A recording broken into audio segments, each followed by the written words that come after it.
growing up in Poland, I got to see new games pretty much exclusively through demo discs.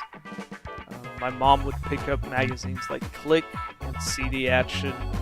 Me and my brothers would marvel at delicious looking screen caps.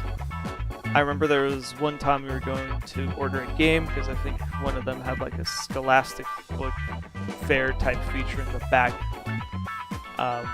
It's just send them money and get games back.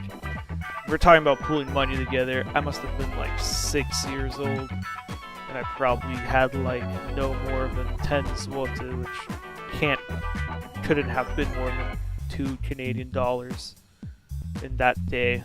Probably, maybe, I don't know, I'm not an expert.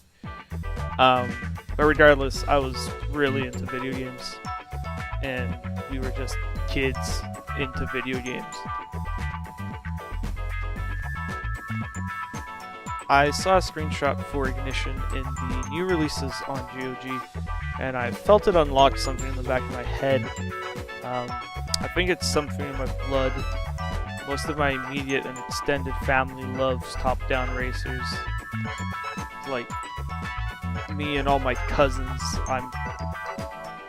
brothers, I'm quite sure we could all play the Super Nintendo version of Micro Machines blindfolded and do quite well.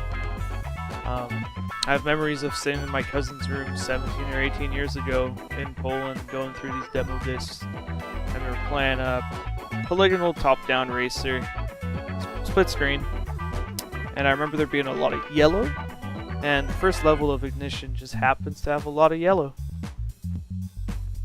Ignition came out on New Year's Day in 1997 by way of Unique Development Studios out of Sweden, a now defunct developer. They made some pinball games in the mid-90s and then put out 2 racers back to back. First was an entry in the Screamer series of arcade racers titled Screamer Rally, and then Ignition, a top-down racer. Is this game worth your $3?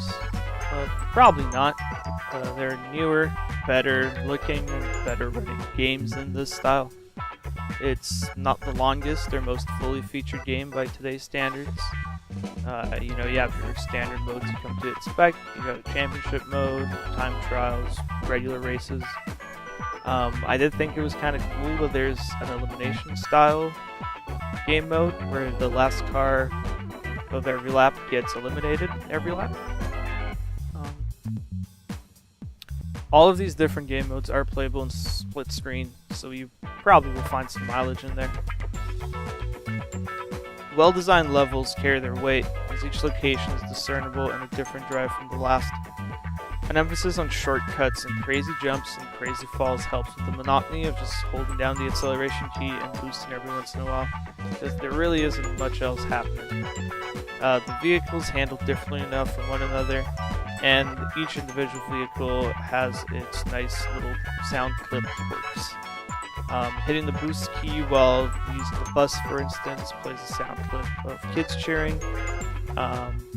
Hitting the boost on the police car plays a siren, and hitting the boost on the army jeep plays like a helicopter rotor spinning.